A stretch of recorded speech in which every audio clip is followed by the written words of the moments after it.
Bonjour, voici la correction de l'AT Santé 10 qui a pour but de déterminer le meilleur antibiotique pour sauver le pouce de Dorian. Alors Dorian Bordebasse a eu son panari, il a été traité par antibiothérapie, par la pénicilline, et en fait ça va pas mieux. Il a toujours son infection au staphylocoque doré, le Staphylococcus aureus, et il y a urgence parce que ça risque d'entraîner une perte osseuse de son pouce, ou pire même une gangrène, on sera obligé de l'amputer, ou encore pire, une septicémie mortelle, une infection du sang mortelle.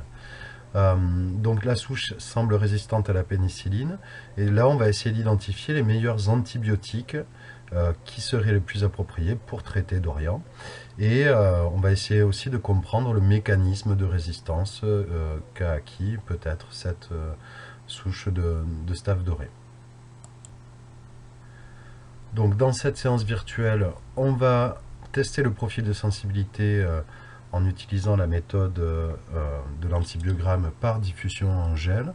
Et ensuite, on va essayer de comprendre le mécanisme de résistance et de bloquer cette résistance. Et ça, on le fera par antibiogramme en milieu liquide. Donc c'est vraiment le but de déterminer le profil de résistance et le mécanisme de résistance. Donc on a un ensemble de documents et on verra avec les résultats fictifs comment on peut interpréter. Donc je vous ai donné un document sur un documentaire réalisé par Arte sur Alexander Fleming. Donc je vous laisse le regarder. Et on va essayer de... ce que ça dégage, c'est qu'il faut faire attention dans l'utilisation des antibiotiques, car on a de plus en plus de bactéries qui sont résistantes, et puis on sait aussi qu'on peut dégrader le microbiome de chaque personne par trop d'utilisation. Donc c'est vraiment un médicament de dernier recours, comme le disait lui-même Alexander Fleming. Donc voici les liens pour accéder donc à ce documentaire, mais aussi à une présentation des techniques de l'antibiogramme d'un BTS d'analyse de biologie médicale, donc quelque chose qu'on aurait fait et un peu plus poussé et que vous risquez de faire plus tard dans vos études. Et il y a aussi d'autres sites qui peuvent être intéressants, notamment celui-ci, qui montre par exemple l'historique des antibiotiques. Les premiers trouvés, ça a été les sulfamides, c'était les antibiotiques synthétiques en 1937. Et on a utilisé, même si c'était connu en 28, la pénicilline. La pénicilline a été utilisée dès 1943. La pénicilline, elle, qui est produite à partir de Penicillium notatum, donc d'un champignon. Et on a trouvé aussi d'autres antibiotiques de cette manière en cherchant des molécules que produisaient des micro-organismes pour faire de la place autour d'eux contre les autres micro-organismes. Les champignons, ils n'ont pas envie que les bactéries mangent tout à leur place. Et ils n'ont pas trop d'autre choix que de faire cette guerre moléculaire.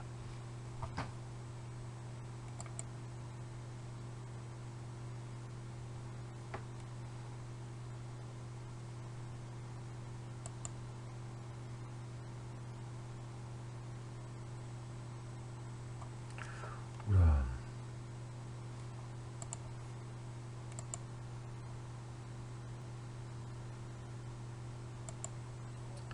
Et on peut voir que les cibles des antibiotiques sont de nature diverse, mais le but c'est de bloquer la croissance de la bactérie et encore mieux la tuer.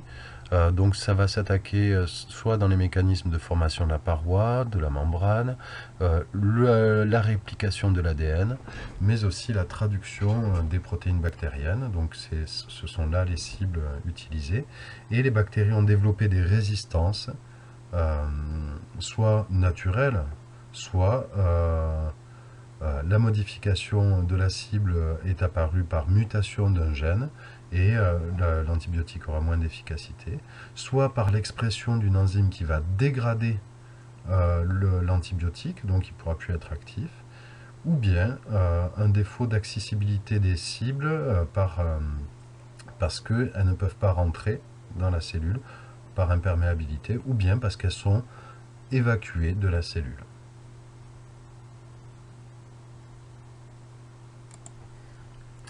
Alors ici, comme vous voyez, la composition de deux types de parois. À gauche, la paroi de bactéries à coloration Gram négative et la paroi de Gram positive à droite. Donc on voit le peptidoglycane qui est le constituant essentiel de ces parois, qui est un polymère et qui est fabriqué par les PLP, donc les protéines liant les pénicillines. Euh, donc il va y avoir un équilibre entre autolysine, dégradation. À certains moments, la bactérie aura besoin de dégrader un peu sa paroi si elle veut s'agrandir, par exemple, ou se diviser. Et quand elle se développe, elle va créer de la paroi, donc les PLP vont être actives. Et cette page, par exemple, vous montre les différentes façons qu'une bactérie a pour acquérir une résistance, notamment amenée par un matériel génétique extérieur, des caractères nouveaux, comme par exemple les plasmides, des petits bouts d'ADN circulaires, enfin petits bouts, de quelques milliers de paires de bases, mais qui vont amener des caractères nouveaux, des transposons et des intégrons, euh, des transferts donc de gènes qui vont arriver notamment par des bactériophages, notamment des virus de bactéries. Mais on verra ça plus en détail l'année prochaine. Donc pour réaliser l'organigramme de la tâche 1, ben, on va regarder la fiche technique de la tâche 1. Donc il s'agit d'un antibiogramme en milieu solide. Donc là, le but, c'est vraiment de déterminer le meilleur traitement antibiotique contre le micro-organisme. Et donc on va se servir du principe de la diffusion en milieu gélosé, de la diffusion d'une molécule. Donc on va appliquer sur une gélose, Muller-Hinton, mais sur une gélose calibrée, on va appliquer un disque qui contient de l'antibiotique. Celui-ci va pénétrer dans la gélose et va diffuser. Plus on est près du disque, plus sa concentration est forte, et plus on est éloigné, plus cette concentration est faible. Et on réalise ceci après avoir ensemencé la boîte par une culture bactérienne avec des colonies jointives, et, enfin, dans le but d'avoir des colonies jointives, et on va voir leur croissance. Aux zones où l'antibiotique n'a pas d'effet à cette concentration, elles vont pouvoir pousser, on verra un tapis bactérien. Et dans les zones où l'antibiotique est assez fort pour bloquer la croissance de la bactérie ou la tuer, on ne verra pas de bactéries. Donc on va pouvoir voir des zones claires au sein d'un tapis bactérien. Et c'est le diamètre de ces zones claires qui nous informera sur la capacité de l'antibiotique à bloquer la croissance d'une bactérie. Donc on verra bien si plus ce diamètre va être grand, d'inhibition va être grand, plus la bactérie est sensible à l'antibiotique. Il faut moins d'antibiotiques pour la bloquer. Et donc à la zone de jonction entre le tapis bactérien et le halo clair, on est en fait à la concentration minimale inhibitrice. Cette concentration qui est très importante puisqu'il va falloir dans un traitement d'un patient être toujours au-dessus de cette CMI pour être sûr que la bactérie ne pourra pas se développer même pendant le traitement antibiotique. Alors ici, on va s'intéresser aux résultats. Donc si on prend la gélose du haut représentée à gauche, on voit donc le disque qui est représenté, la gélose, et des zones qui correspondent à des intervalles où la concentration en antibiotiques correspond donc soit à des concentrations supérieures à la concentration critique supérieure, soit à la concentration critique inférieure. Donc ce qu'il faut se dire, c'est que pour qu'une bactérie soit sensible à un antibiotique, il faut que son halo d'inhibition soit au-delà de la concentration critique inférieure. Donc son diamètre d'inhibition devra être supérieur à ces valeurs. Si la bactérie a été inhibée mais est toujours dans la zone supérieure à la concentration critique supérieure. Là, on peut vraiment dire que on n'aura jamais assez d'antibiotiques chez le patient pour bloquer la bactérie, donc on va la considérer comme résistante. Et enfin, quand on est dans la zone intermédiaire, rose, ça veut dire que à certains moments du traitement, elle va être inhibée, mais à d'autres, elle risque de se redévelopper. Donc si le traitement est suivi inégalement, il y aura des risques d'échec thérapeutique. Donc on définit ainsi sensible, intermédiaire et résistant avec les façons d'interpréter. Donc voici un petit point sur la fiche technique rapidement. Donc pour la question sur la sécurité, on avait les antibiotiques qui peuvent causer des allergies. On demande tout le temps, souvent, est-ce que vous êtes allergique à la pénicilline ou bien les sulfamides aussi sont des causes d'allergie. Et bien sûr, les souches qu'on aurait utilisées comportent un risque biologique. Donc on aura la souche de référence, un staph doré, qui est déjà lui-même considéré comme pathologique, et encore plus la souche de Dorian. Et donc elles sont présentées sur gélose Chapman, qui est sélective des staphylocoques. Et là, en plus, le milieu est devenu jaune parce que les staph dorés sont mannitol plus, et donc on acidifie le milieu. Donc on va avoir besoin d'écouvillons, donc des cotons-tiges stériles, et de différents bouillons et McFarland. Donc on prépare en premier l'inoculum, soit à partir d'un bouillon, soit à partir de cellules. Et donc là, on va les faire à un équivalent 0,5 de McFarland. Et ensuite, on va rediluer. Là, c'est calibré par rapport aux espèces, aux genres qui sont fréquemment analysés.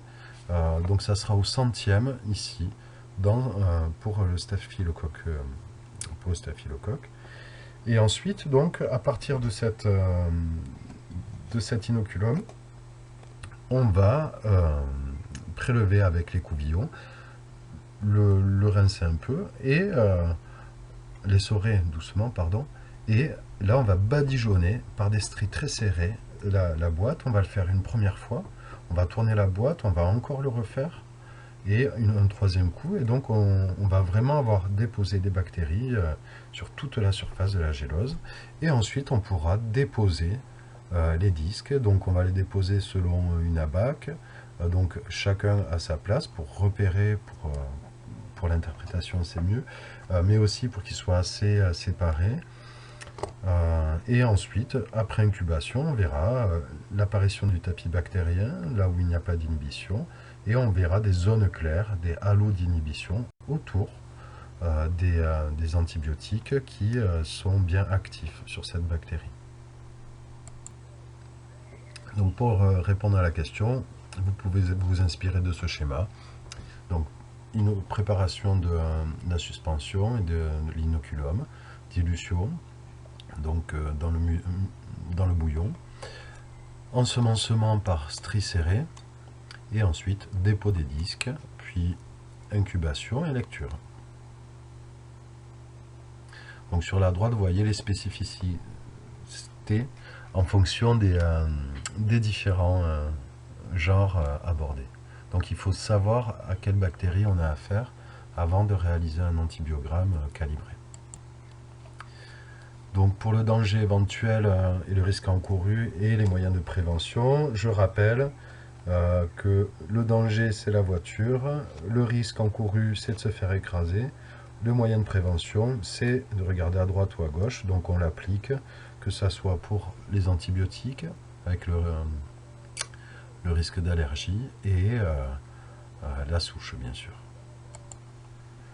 Donc la tâche a été réalisée virtuellement et on a les résultats en annexe. Et là, je vous demandais de rendre compte des résultats sous forme d'un tableau en utilisant différents critères et bien sûr en concluant après avoir interprété. Donc voici les résultats de la T1. Pour la souche de référence, on voit à gauche donc les résultats. On voit que pour certains antibiotiques, on n'a pas de halo clair à côté. Par contre, pour d'autres, colistine, ampicilline et amoxicilline, on voit bien qu'il n'y a pas eu de développement bactérien. Donc ça veut dire que la souche, à ces concentrations-là, est sensible à l'antibiotique, donc il a bien un effet. Et on comparera donc ce diamètre au diamètre critique inférieur et supérieur pour déterminer si la souche sera vraiment sensible, mais dans l'organisme après avoir pris les médicaments. Donc c'est ce qu'on voit sur la courbe de droite. Le matin, on va prendre au début du temps, la concentration est basse. Elle augmente après prise, elle arrive à un maximum et puis elle va diminuer petit à petit. Et le but du jeu, c'est qu'on soit toujours à une concentration au-dessus de la CMI, donc au-dessus de la courbe verte. Donc si on oublie de prendre le médicament et que ça passe en dessous, eh bien, on va avoir un moment où la bactérie va pouvoir se développer. Et donc c'est ça qu'on veut déterminer. Donc on a vu à gauche la bactérie de référence est sensible déjà à montrer des résultats pour 3 antibiotiques, alors que dans la souche de Dorian, on ne retrouve pas le même profil. On le retrouve pour la colistine, on a à peu près le même diamètre d'inhibition, mais on ne le retrouve pas pour l'amoxicilline et l'ampicilline. Et on peut voir que même dans la souche de référence, il y avait un très léger effet de la pénicilline, mais déjà la pénicilline n'était pas adaptée pour soigner un staph doré. Donc là, on se servait de ce début de tableau pour ajouter les autres colonnes. Donc pour la souche de référence et la souche de marque, comme ça on pourra vraiment conclure. Donc on reporte les diamètres d'inhibition. Donc le diamètre, je rappelle, c'est la corde qui passe par le centre. Donc c'est de part et d'autre, et on compte aussi le diamètre du disque. C'est pour ça que quand on va prendre par exemple l'érythromycine à gauche, on voit qu'il n'y a pas de halo, mais on mesure quand même le diamètre du disque qui est de 6 mm. Pour la pénicilline, j'ai mis 8 entre parenthèses parce qu'on avait un très léger halo, mais c'est même pas très rigoureux. Donc voilà, on prend chaque fois le diamètre en millimètres qu'on va reporter, on va les comparer au diamètre critique supérieur et inférieur. Donc c'est ce que je vous ai fait ici. Si le diamètre est inférieur au diamètre critique inférieur, c'est que la CMI est beaucoup plus haute que la concentration la plus haute qu'on aura dans le corps. Donc ça ne sert à rien d'en rajouter, on est au-delà de la courbe. La souche est considérée résistante. Pour l'ampicilline, pour la souche de référence, on voit que le diamètre est bien supérieur à la diamètre critique supérieur. Donc ça veut dire que la CMI, donc la concentration minimale qu'il fallait pour inhiber, est plus basse que la concentration critique basse dans le corps. Donc on est bien dans la partie du bas de la courbe là. Donc la souche est bien sensible. Il y aura toujours assez d'antibiotiques dans le corps pour la bloquer. Et donc on reporte ça pour tout le monde. Et ce qu'on voit ici, c'est que on a la souche de référence qui est sensible à l'ampicilline, amoxicilline et colistine, alors que la souche de marque, elle est polyrésistante, elle va résister en tout cas à l'ampicilline et à l'amoxicilline, et elle reste sensible à la colistine. Donc ça serait la colistine à retenir dans cet exemple-là, bien que la colistine ne soit plus utilisée en clinique. Donc on va aller un peu plus loin sur comprendre cette cause d'antibiorésistance. Et on va aller voir le document 3 qui est un document de l'INSERM, donc de l'Institut national de la santé et de la recherche médicale. Donc on a ce document, vous pouvez aller le regarder en particulier. Je vais parler juste du début. Donc vraiment, cette résistance, on a 3 grandes causes. C'est soit il y a une production d'une enzyme qui va modifier ou détruire l'antibiotique, soit une modification de la cible d'antibiotique. Ça fonctionne donc en forme clé-serrure. Et bien, si on change la serrure, et bien, la clé ne fonctionne plus. Et enfin, l'imperméabilisation de la membrane de la bactérie qui peut permettre d'empêcher l'antibiotique de rentrer. Alors, comment on peut avoir ces résistances? Il y a par exemple la résistance acquise qui va survenir alors soit par une mutation génétique, mais c'est un peu moins le cas. Mais c'est surtout par acquisition de matériel génétique étranger, comme un plasmide, un transposon, qui va amener des gènes de résistance. Ils ont été sélectionnés, ces transposons. Si à chaque fois on sélectionne les bactéries qui ont ce matériel génétique-là, eh on va les augmenter dans la nature.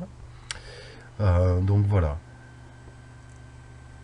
On a différentes souches, hein, les plus communes hein, qu'on retrouve en pathologie, le staph doré, Pseudomonas aeruginosa, Escherichia coli ou Klebsiella. Donc il y a quelques chiffres. Alors, on va essayer de comprendre aussi donc comment ça fonctionne. On va rentrer un peu dans le moléculaire et c'est ce qu'on va voir.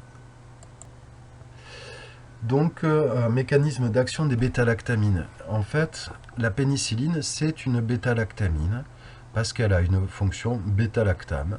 Et c'est une classe d'antibiotiques très utilisée parce que ce motif va être reconnu par des protéines de liaison des pénicillines et cela va bloquer la synthèse de la paroi bactérienne et donc la bactérie ne pourra plus se développer.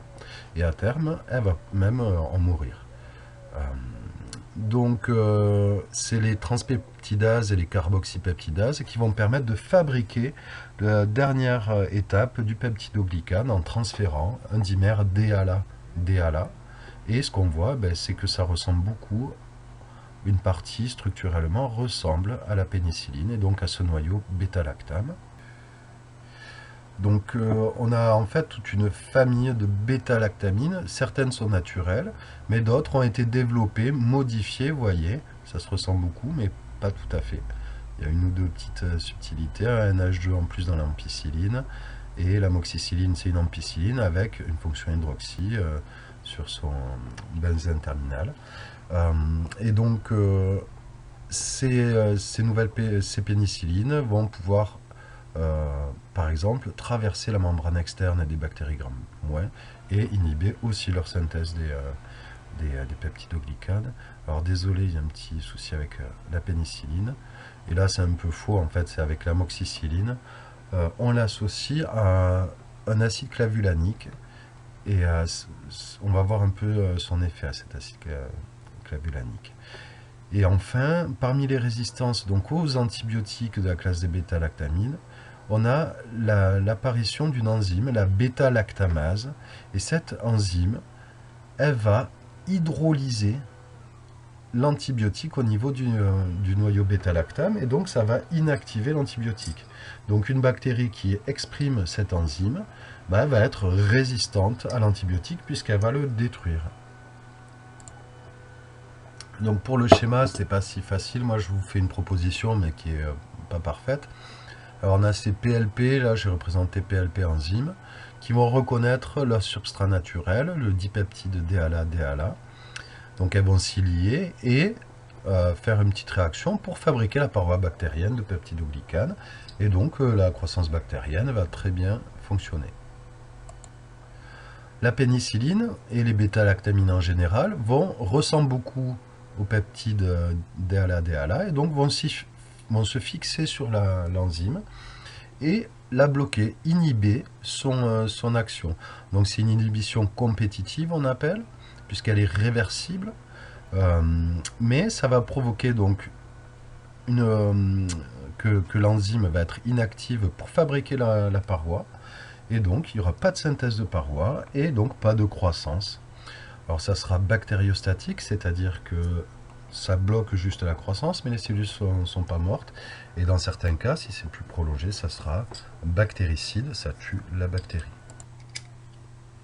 Alors, la cause principale de la résistance aux pénicillines, aux bêta-lactamines, c'est l'expression d'une bêta-lactamase. Alors elle va reconnaître la pénicilline et la dégrader. Donc elle va être coupée en deux, on va dire. Donc l'antibiotique est dégradé et il ne va pas pouvoir bloquer la synthèse du peptidoglycane. Donc il y aura résistance à l'antibiotique. Mais en cherchant avec d'autres bêta-lactamines, On a trouvé certains antibiotiques qui ont une faible affinité pour la bêta-lactamase, mais qui vont être capables, une fois liés, à inactiver complètement la bêta-lactamase. Donc là, on va inhiber, avec notamment l'acide clavulanique, la bêta-lactamase, et donc la pénicilline ne sera plus dégradée grâce à cet inhibiteur de l'enzyme, et donc la bactérie va redevenir sensible à la pénicilline ou à l'amoxicilline. Alors voilà, donc on aurait dû réaliser un antibiogramme en milieu liquide. Là, la différence, c'est que au lieu de créer un gradient de concentration par diffusion en gel, là, on crée des dilutions successives en cascade de l'antibiotique en milieu liquide, et on va inoculer un bouillon. Et s'il y a pousse, c'est que la concentration n'était pas assez forte pour bloquer la bactérie. Et s'il n'y a pas pousse, cette concentration est supérieure à la CMI, donc la bactérie est. Donc rapidement, il nous faut, on est encore sur les mêmes risques, hein. Les antibiotiques peuvent causer des allergies, les souches utilisées comportent un risque biologique. Donc là, j'avais fait un changement entre ampicilline et pénicilline. Là, vous voyez la petite erreur, mais on va soit faire une dédilution en cascade avec l'antibiotique seul, soit avec l'antibiotique plus l'acide clavulanique qui est censé bloquer la bêta-lactamase. Donc ici il y avait une première question, comment on pouvait réaliser une dilution de la suspension? Alors premièrement, on fait le même inoculum, la même suspension Macfarlane 0,5 à partir des colonies, et on va la diluer. Le but du jeu, c'est d'avoir un inoculum qui est ni trop ni pas assez chargé, on va dire, et on va faire ça dans du bouillon Muller-Hinton, encore une fois. Donc là, je demandais de calculer la dilution. Combien ça fait la dilution quand on met 50 microlitres dans 5 ml? Donc vous avez le calcul à droite, D est égal à V initial sur V final, sans unité microlitre sur microlitre, donc je passe mes 5 ml en microlitres, donc 50 sur 5000, là on n'est pas obligé de calculer, on n'a plus qu'à laisser 1 sur 100, donc on a bien une dilution au centième. Donc fallait rendre compte de ces résultats sous forme d'un tableau. Déterminer la CMI de l'ampicilline, pénicilline, ampicilline, en présence d'acide clavulanique à partir de ces résultats, et conclure sur la cause probable de la résistance aux bêta-lactamines. Alors voici les résultats obtenus, ça c'est ce que j'avais fait dans mes manipulations préparatoires.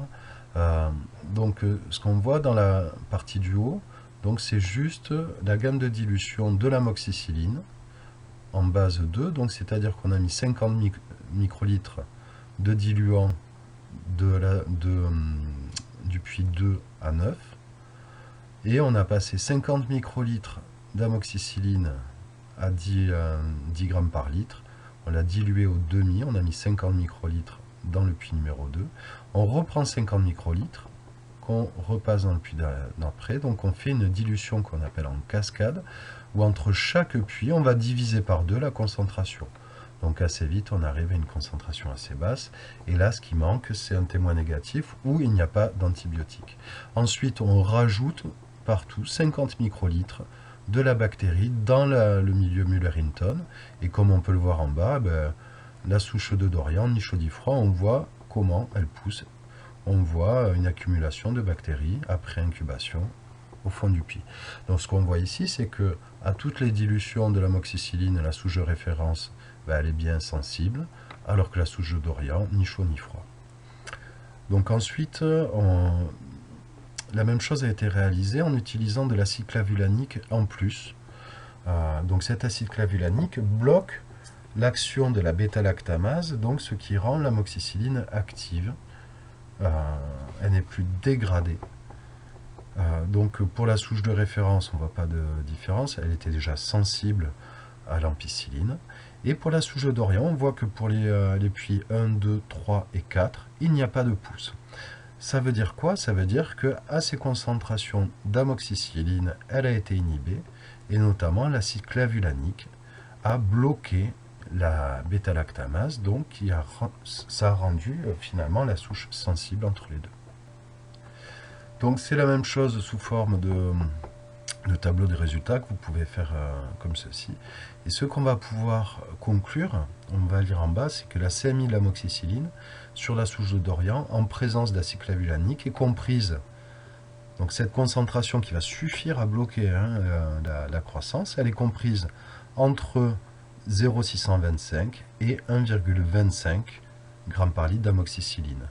Donc on ne peut pas y donner une valeur exacte, on sait que c'est entre ces deux valeurs, c'est au-dessus de 0,625 puisque ça poussait, mais c'est inférieur à 1,25, donc on a cette petite imprécision, mais on a quand même, il manque une virgule ici, il y en a une en trop là, mais on va pouvoir déterminer, donc évaluer cette CMI en milieu liquide. Et enfin, on va essayer de proposer, donc on va conclure quand même, si l'acide clavulanique a inhibé, a réversé la résistance de la bactérie, c'est que finalement il y avait bien une bêta-lactamine qui empêchait, une bêta-lactamase, pardon, qui a empêché l'action des bêta-lactamines sur les PLP, donc on a une petite idée. Et je vous rappelle qu'il y a plusieurs manières d'avoir ces gènes, et on va regarder le dernier document qui va nous ouvrir un peu sur une partie de la biotechnologie assez importante. Ça touche la santé, mais c'est aussi ces découvertes-là qui ont permis de faire le génie génétique, en gros, quand même. Ça et la PCR, ça a été deux grandes avancées, et dont on verra plus tard l'importance. Donc un plasmide, là j'ai mis juste la page Wikipédia, parce que déjà c'est pas mal. Donc je vous rappelle, dans une bactérie, on a un grand chromosome circulaire, l'ADN bactérien, et on peut aussi avoir, en plus, des ADN circulaires de beaucoup plus petite taille et qui vont exprimer des gènes. Donc on peut même les retrouver chez Saccharomyces cerevisiae, c'est un peu différent, mais on les retrouve aussi. Donc ces plasmides peuvent aussi, en plus, s'intégrer dans l'ADN bactérien. Donc ça, c'est encore autre chose. Mais voilà, ces plasmides sont vecteurs d'un nouveau caractère, c'est-à-dire qu'ils rendent, par exemple, résistants à un antibiotique, par expression la bêta-lactamase, par exemple. Merci, je vous remercie pour votre attention et bon courage, à très bientôt.